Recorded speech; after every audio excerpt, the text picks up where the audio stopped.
Shake.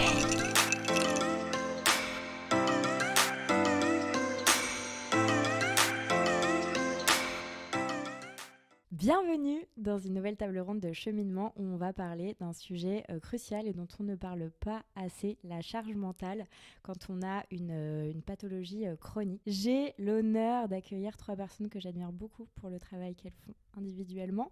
Marie-Rose Gallès, qu'on ne présente plus, patiente militante en endométriose, animatrice de Endométriose Mon Amour, autrice de 4 livres, bientôt 5, 6, 7 sur l'endométriose et bien plus. Charline Gaillot, sage-femme, influenceuse, détentrice du grand guide ultime de la grossesse, paru ce mois-ci en janvier 2024. Et Christelle Tissot, créatrice de Musae, le média qui dédramatise et démocratise la santé mentale. C'est un honneur de vous recevoir, mesdames. Bienvenue dans Cheminement. Merci Marguerite. Vous pourriez faire une petite choré, toutes les 3. Une petite chorale. C'est une demande. J'ai l'impression. Alors moi, j'ai lancé un truc, personne n'a suivi. Moi, je pense que c'est mieux si je ne suis pas. Ah, pour d'accord. les oreilles de tout le monde. Alors, ce format, vous le savez, c'est une discussion. Moi, j'ai préparé des questions pour commencer la conversation, mais surtout, n'hésitez pas à échanger entre vous. La première question que j'ai, c'est pour toi, Charline, en tant que sage-femme. Comment tu décrirais cette charge mentale que peuvent avoir certaines de tes patientes atteintes d'endométriose ou peut-être d'autres maladies chroniques handicapantes au quotidien? Je pense que cette charge mentale, elle commence même avant le diagnostic. Je pense que tu ne pourras pas me contredire. En fait, c'est la charge mentale, effectivement, d'avoir des symptômes qui impactent notre quotidien de manière plus ou moins importante et en fait sur toutes les sphères de la vie. Et c'est souvent des symptômes en plus qui sont, qu'on n'arrive pas toujours à relier à une pathologie, ou même si on a mis un mot, l'endométriose, si c'est le thème du jour, ou si c'est autre chose, on se dit toujours, bah oui, mais là, ce que je ressens, est-ce que c'est à cause de ça ? Et finalement, est-ce que je suis trop à l'écoute de mon corps ou pas ? Et donc, cette charge mentale, elle est omniprésente parce que là où c'est invisible, et ben en fait, c'est omniprésent dans le cerveau. Et ce que je ressens en tant que sage-femme, c'est l'importance pour les patientes d'avoir un lieu où elles peuvent déposer ça et sans forcément déjà avoir des réponses, juste un lieu où on leur dit « Ok, en fait, je vous crois, vous n'êtes pas folle et ce que vous ressentez, ça existe pour de vrai. » Peu importe la douleur, les symptômes chroniques qui existent. Christelle, toi, la santé mentale, c'est un sujet que tu abordes au quotidien. Ton angle, c'est de dire que la santé mentale, c'est avant tout un problème de société avant d'être un problème de santé. J'imagine que tu dois rencontrer des personnes qui sont concernées par ce genre de problème, qui ont maladie chronique cette charge mentale a des répercussions sur la santé mentale, du coup. Mais je rebondis en fait sur ce que tu viens de dire. L'intégralité des mots que tu as employés, c'est en moi, mais j'arrive pas à le nommer. C'est indicible, effectivement, et j'ai l'impression de devenir complètement folle. En fait, ça, c'est le tabou lié à la santé mentale. C'est-à-dire qu'en fait, c'est un sujet qui est tellement invisible et qui a également été volontairement invisibilisé pour des questions aussi politiques et d'ordre social. Bon, ça, c'est la version politique aussi de la santé mentale. C'est qu'en fait, on a du mal à la nommer, on a du mal à se la figurer. Et alors, déjà nous-mêmes, mais en fait, pour que les autres puissent le comprendre et se la figurer, c'est encore plus compliqué. Donc, pour moi, effectivement, il y a 3 termes qui sont importants. C'est indicible, invisible et donc, du coup, stigmatisante et stigmatisé. Et ça, je pense que c'est la santé mentale et toute la charge toute la charge mentale que ça peut créer parce que ça a été pendant trop longtemps un tabou. Marie-Rose, en tant que patiente, j'imagine que ça t'évoque des choses à dire. Oui, moi je vois un outlook là tout de suite. C'est un outlook et c'est un outlook où il va y avoir 2 choses qui vont peser lourd. Donc ça va être le parcours de soins, donc tous les rendez-vous médicaux qu'on a en plus pour avoir un semblant de vie normale. Et c'est aussi tout ce qui est soins, symptômes, avec tout le caractère aléatoire que ça peut avoir, quoi. C'est-à-dire que voilà, on boucle son lundi comme ça et poum, en fait, on est réveillé par des contractions utérines à 4 heures du mat et on sait que la journée ne va pas se passer comme prévu et tout ce qu'il faut réorganiser derrière. Et on est plié dans son lit avec sa bouillotte et on est déjà en train de réfléchir. Alors, si je remets tel créneau et alors le rendez-vous, je peux le reporter, puis alors je peux... et donc, ouais, voilà, c'est vraiment ça, la charge mentale. T'es plié en deux et pourtant, t'as de la tête qui est déjà là à calculer, quoi. Alors, il y avait une soignante qui m'avait expliqué quelque chose que tu vas peut-être pouvoir nous réexpliquer, puisque tu sais tout, toi. Parce que j'ai du mal à l'expliquer, mais en gros, c'était parler de la santé mentale, et en fait, donc, j'ai une endométriose aussi, et je disais, en fait, je parlais de ces moments où il y avait des moments de down très, très, très durs. Et je ne sais pas si c'est lié ou pas à l'endométriose, mais en gros, cette soignante me dit c'est intéressant. Et en fait, est-ce que c'est la prise d'antidouleur qui provoque ça parce qu'il y a un côté, tu es un peu euphorique et puis il y a ensuite un down qui cause ça? Est-ce que c'est le fait que tu te sens isolée, tu te sens incomprise, etc. et du coup, tu prends lourd au niveau des sujets mentaux? Désolée, je n'ai pas su te le dire autrement. En gros, en fait, c'est vrai que c'est très complexe. C'est pas un problème de santé mentale, c'est tout qui est lié. C'est ça, je pense qu'il y a plusieurs versants. Il y a effectivement le psychosocial, de l'isolement de la maladie, tout ce qui est peur de l'avenir aussi, parce que quand c'est difficile de garder un emploi avec la maladie, quand on ne sait pas dans quel sens elle va évoluer et tout, il y a ça qui est réel et qui pèse sur le mental, qui fait qu'on va avoir plus de mal à s'endormir que les autres.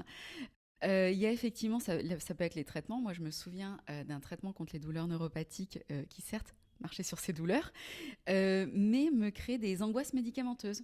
Vraiment, donc c'était dans la notice en soi, ça faisait partie des effets secondaires qui étaient bien référencés. Et c'est très particulier parce que quand on a une bouffée d'angoisse qui est psychologique, on peut essayer de se rassurer, ce machin.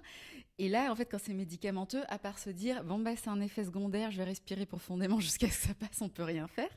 Et il y a aussi certains médecins qui posent cette question dans la mesure où le nerf vague descend profondément, en fait, dans le ventre et que, voilà, on a le ventre qui est inflammé, où il va y avoir des douleurs, des choses comme ça.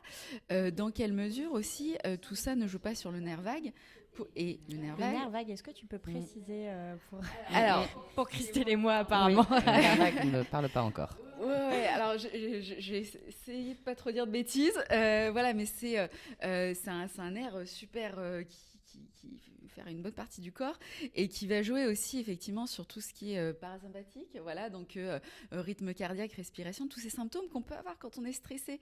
Mais du coup, ça marche un peu dans les deux sens.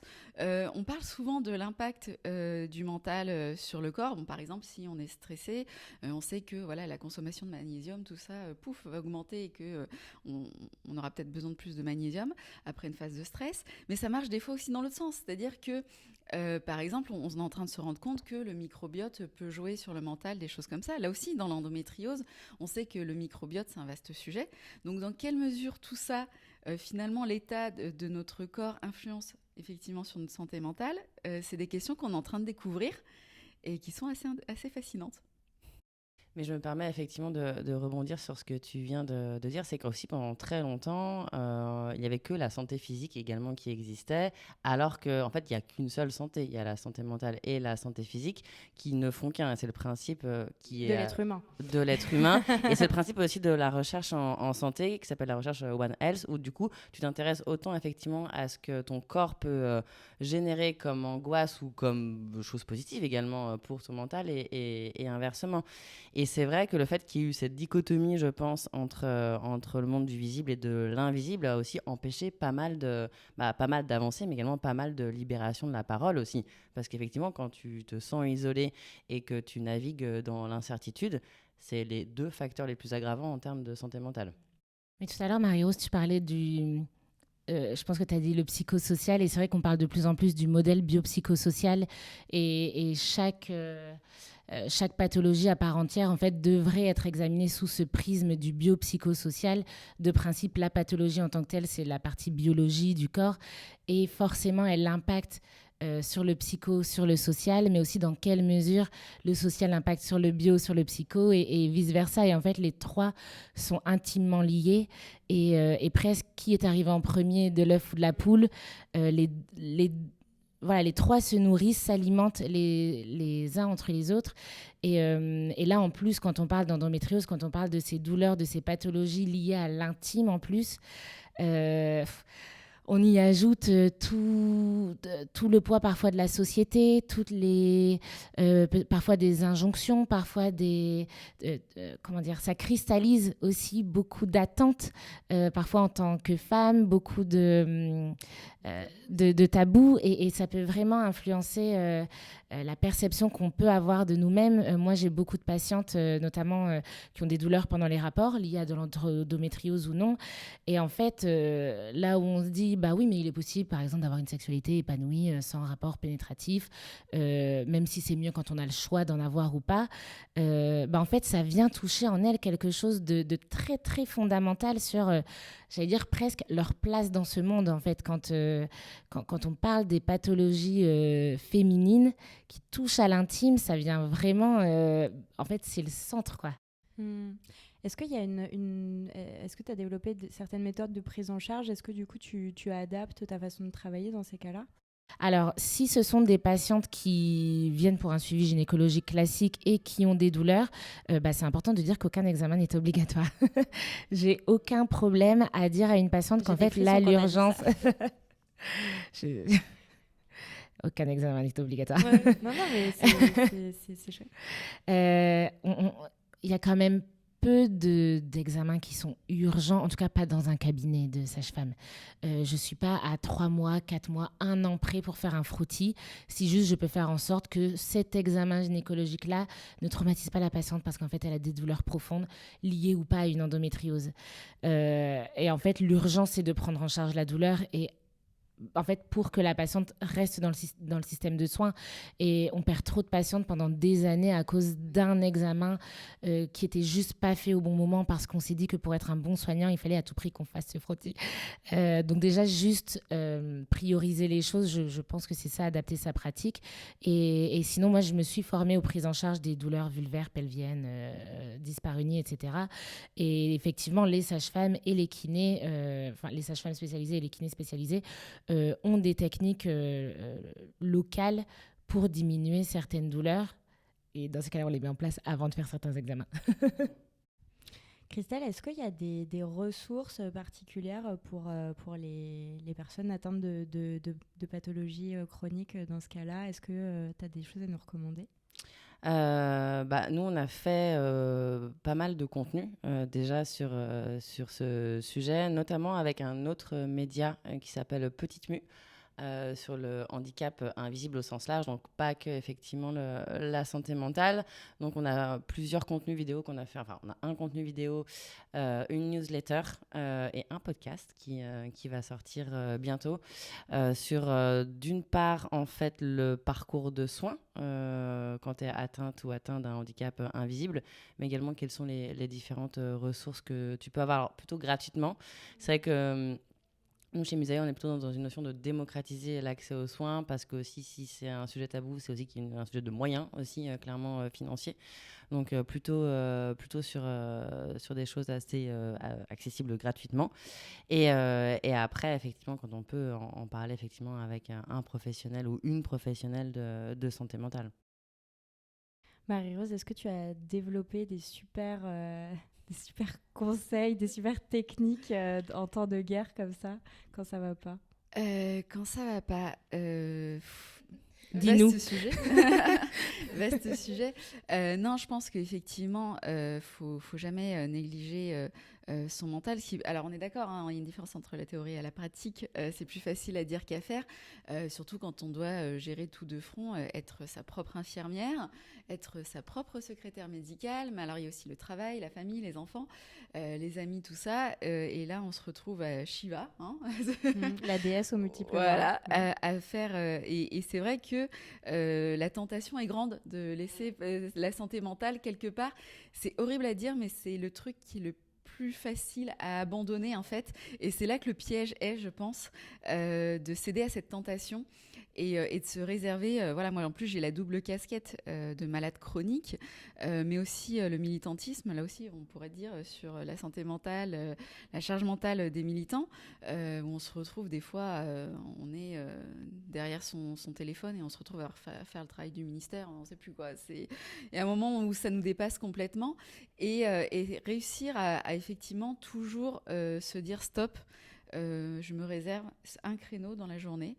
Peut-être pas forcément un grand créneau, je pense que c'est la qualité aussi qui compte plus que la quantité, mais en fait dans tous les cas se garantir un temps pour soi, mais mec, que ce soit écouter de la méditation dans les transports en commun en allant au travail, que ce soit un bain le soir ou une séance de yoga. On s'en moque en fait, ou même juste regarder sa série préférée, sa série doudou qu'on connaît par cœur, qu'on rigole avant les blagues. Mais l'air de rien, ça c'est du Gilmore Girls. Voilà, c'est du doudou pour soi, c'est se retrouver sur quelque chose de familier, c'est sur quelque chose qui prend soin de nous. C'est un instant où on est focalisé sur nous, sur notre bien-être. Et voilà, je pense que le plus dur, c'est, même si l'agenda déborde de tous les côtés, garder ce créneau. Mais surtout s'en rendre compte, c'est-à-dire que ce créneau, parfois, c'est juste sa douche, potentiellement. Elle est quotidienne. Et en fait, si on décide que c'est ce moment qui nous fait du bien, eh bien, la prendre en conscience, ça ne nous rajoute pas un truc en plus à faire, parce que parfois on se dit il faut que je fasse des trucs encore en plus et j'ai déjà pas le temps, il faut que je fasse des trucs en plus. Et bien en fait il y a sûrement des petites choses qu'on fait qui nous font du bien, mais comme on n'en prend pas conscience. C'est ça, exactement. la qualité de ce temps qu'on s'accorde pour soi. Ouais. Tout le monde n'a pas le luxe en fait d'avoir le temps de faire ce pas de côté quand tu as des journées à rallonge, des responsabilités à rallonge. Et c'est là que je rebondissais. Ouais. Mais en fait, oui, je pense qu'il y a aussi une vision sociétale de s'autoriser ce temps. Moi, je sais que j'évolue dans un univers très cadre parisien. Et chaque fois que je dis que je prends du temps pour moi, même avec des semaines de 110 heures, j'ai l'impression de dire un gros mot. C'est le truc ultra subversif. Ouais. Et en fait, et je lisais un article le jour comme ça qui est vrai, c'est que pour une certaine catégorie de la population, être charrette, ça fait bien. C'est j'en peux plus, j'ai des dossiers partout, ça fait chic. Et moi, je sais que voilà, quand j'ose des fois dire j'ai des dossiers partout, mais en fait là, je m'en moque. Pour moi, c'est très subversif, quoi. C'est vraiment t'as osé faire ça ? Ouais, mais ça, c'est un truc de CSP+, aussi. Enfin, moi, quand je dis effectivement les gens qui ont des responsabilités à rallonge, effectivement, c'est aussi les gens qui ont peu de moyens, qui sont en vulnérabilité sociale et économique, et effectivement, qui se lèvent à 4h du mat pour aller faire des ménages. Et le massage, la séance de yoga, là, c'est... Non, c'est pas plus compliqué. C'est ça, c'est non. Et c'est en ça, effectivement, que la santé mentale, il y a un enjeu d'accessibilité par rapport à ça, parce que faire ce pas de côté, en gros, c'est un truc pour les gens qui ont quand même les moyens. Et encore, c'est pas forcément facile non plus, déjà. Mais après, il y a aussi un vrai truc d'éducation, je pense, à la santé mentale de manière générale, pour la dédiaboliser et pour en faire aussi un sujet de premier ordre, au même titre que la santé. Non, mais c'est exactement ça. Avoir le temps de s'écouter, c'est ce que tu as dit. En fait, si tu passes juste toute ta journée à avoir des soucis, c'est la fameuse pyramide... De Maslow. Merci. D'un coup, j'allais dire de Maslow et je me suis dit, c'est pas le mec qui fait le truc j'allais comprendre avec Pavlov. Ouais. Genre le réflexe du chien. Donc bref, la pyramide de Maslow. Voilà, c'est ce principe-là, effectivement. Si juste tu te dis, attends, en fait, là, on n'a pas assez pour juste manger ce soir. Effectivement, tu te dis pas, n'empêche que j'ai mal pendant les règles, il faudrait que je prenne le temps d'aller consulter une sage-femme pour en parler. Ouais. Et l'accessibilité, mais y compris même tout ce qu'on peut faire sur les réseaux sociaux, les podcasts, les vidéos, etc. Ça, c'est du contenu gratuit, accessible. Quand même, énormément de monde dans toutes les catégories ont accès à Internet, etc. Mais l'algorithme aussi est fait de sorte que certaines infos ne viennent pas te toucher si tu ne cherches pas certaines infos. Et parfois, je me dis, mais... Ces infos-là sont tellement importantes sur la santé, sur les maladies chroniques, etc., qu'il faudrait rapatrier, je ne sais pas, en fait, tout type de personnes pour toucher toutes les catégories socio-professionnelles, que ce soit dans des émissions de littérature, que ce soit dans des émissions de télé-réalité. Et en fait, comme tous les profils sont partout, potentiellement, c'est un accès pour rendre accessibles, désolé doublon, ces informations-là essentielles. Mais il y a les catégories socio-professionnelles, mais je pense aussi les tranches d'âge. Parce que moi, je vois, pour travailler d'un côté avec des boomers et de la Gen Z, la vision de la santé mentale, mais c'est 3 galaxies, quoi. Déjà là. Donc il y a ça aussi. Il y a ce gap-là aussi à rattraper. Et alors, comment on pourrait faire pour améliorer le quotidien des personnes, de ces personnes-là, de ces femmes qui ont des maladies chroniques, qui ont des grosses charges mentales? En fait, je pense que l'occasion de ces tables rondes aussi, c'est d'essayer de trouver des solutions et d'essayer de faire une sorte de brainstorm en direct. Alors, il y a l'éducation, tu le disais, Christelle, l'éducation par des contenus qui sont gratuits, ce que tu fais en fait au quotidien, hein, puisque si vous voulez vous adresser à quelqu'un qui fait ça, vous l'avez en face de vous. Qu'est-ce qu'il pourrait y avoir d'autre peut-être, je sais pas, d'aller dans les écoles, faire de la sensibilisation, enfin de l'éducation et non pas de la sensibilisation à ça? Ouais, bah effectivement, l'éducation à la santé mentale, mais aussi à la santé sexuelle et aussi à la morphologie aussi féminine, ça serait sympa. Parce que quand tu vois les manuels, tu te dis, bon, il y a quand même 2-3 trucs qu'on n'en parle pas du tout, les gars. Hein. Donc ça, je pense. J'ai une histoire toujours qui choque beaucoup les gens à ce sujet, mais moi j'étais dans un collège versaillais et en fait on a étudié les volcans pendant toute l'année en 4e. Donc normalement il y a la reproduction. Ouais, normalement c'est la reproduction, oui. Les volcans, et ensuite il y a un autre programme en 3e ou seconde, je sais plus. Et en fait, les parents avaient collé les livres. Voilà. Oh non. Ouais, c'est marrant. Non, mais c'est fou. Et en fait, quand je dis ça, j'ai l'impression d'être un dinosaure, alors que non, je suis très jeune. Mais non, mais c'est fou, en fait, à quel point ça met du temps à changer aussi, quoi. Ouais, bah ouais, complètement. Mais c'est tout le travail de prévention qui met du temps. Mais il y a l'éducation et après, je pense qu'il y a la rencontre aussi, de casser l'isolement et de faire ce que vous faites vous aussi via le militantisme ou via les contenus, c'est de créer des espaces d'échange pour les gens, qu'ils soient effectivement digitaux, mais également des cercles de parole en réel. Parce que, en fait, c'est ce qu'on disait par rapport à la santé mentale, casser cet isolement et faire que les gens qui traversent la même chose puissent partager aussi ce qui se passe. C'est vrai que moi, je vois, tu vois, donc il y a effectivement le contenu, comme tu dis, en ligne. Et je suis très souvent invitée par des mairies pour tenir des stands, de faire des conférences. Et dans ces moments-là, tu touches des gens que tu ne toucheras pas dans les grandes conférences sur Paris, que tu ne toucheras pas via le contenu Internet parce qu'ils n'iront pas.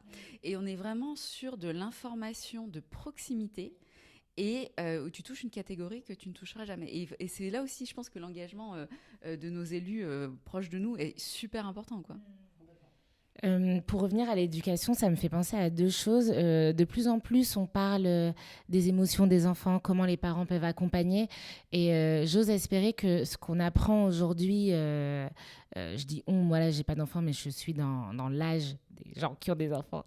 Mais du coup, je me dis, les tout jeunes enfants à qui on apprend l'empathie, les écoutes, finalement, on leur apprend et à légitimer ce qu'eux, ils ressentent, mais aussi ce que les autres ressentent.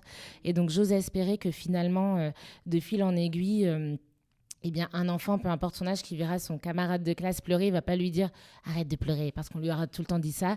Mais pourquoi tu pleures? Est-ce que tu veux un câlin? Patati patata. Et donc, ça deviendra peut-être même pas un sujet.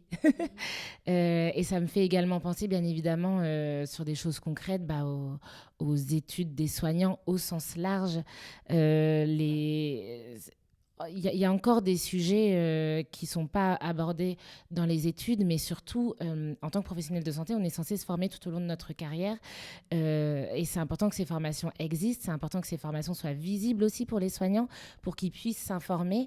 C'est important aussi que les paroles des patientes continuent de monter, parce que c'est aussi ce qui vient attiser la curiosité du soignant, de se dire, tiens, j'ai plusieurs patientes qui m'ont parlé de tel truc, et je me rends compte que moi, j'ai jamais appris cette notion, et chaque chose en son temps, mais maintenant que ça a révélé ma curiosité, que ça a touché ma curiosité, je vais me renseigner davantage. Et donc la formation des soignants est essentielle, et pour la prise en charge très médicale, biologique, mais bien évidemment aussi sur l'accompagnement au sens large et quelles clés on peut donner de manière très pratique aux patientes. Il y a aussi des choses qui se créent petit à petit, des réseaux pour les douleurs chroniques, l'endométriose. Et ça, c'est des choses aussi très, très pratiques qui aident aussi les soignants à pouvoir orienter des patientes, parce qu'il n'y a rien de pire que de se dire « Ok, moi, je sais que je n'ai pas les compétences pour vous accompagner, mais clairement, je ne sais pas à qui vous adresser. » Et parfois, on est démunis nous-mêmes, on n'a pas d'annuaire. Et là-dessus, il y a des choses aussi à mettre en place. Et je pense qu'il y a aussi des choses à revoir dans la formation des soignantes et des soignants. Moi, ce que tu dis, ça me fait écho à un témoignage qu'on avait reçu d'Abigail Deby, qui prend la parole sur l'état de l'hôpital et des urgences. Et notamment, effectivement, sur la formation en santé mentale, en médecine, etc. Enfin, il y a un gros tabou sur la santé mentale aussi au sein des professionnels. Et pourtant... On le ressent en tant que patient. Et oui, et voilà. Et donc, du coup, ça fait écho parce que forcément, t'es Quand t'as un gars encore plus stressé que toi qui te dit faut prendre soin de vous. Ah, tu dis, mais t'as l'air pas trop crédible. Mais je pense que tu devrais prendre soin de toi avant, en fait. Je crois que t'es prioritaire vu ton état. Non, mais c'est vrai, on le ressent, on le voit. Et c'est vrai que, du coup, cette ambivalence, et effectivement, on en revient à ce que je disais tout à l'heure, c'est l'avion qui dépressurise. On commence par mettre le masque sur soi en premier et après, on aide les autres. Et effectivement, tant qu'on aura des soignants à bout de souffle, dans quelle mesure tout ce système d'entraide peut tenir ? Complètement. Après, il y a aussi, encore une fois, je reviens souvent à l'argent, je suis vraiment désolée, mais il y a aussi des questions, effectivement, sur les moyens qu'on met aussi dans l'hôpital. C'est alors, déjà, l'hôpital va pas bien, mais alors, la santé psychiatrique et la psychiatrie, c'est le parent pauvre de l'hôpital. Alors, ça l'a toujours été. Et oui, ça l'a toujours été.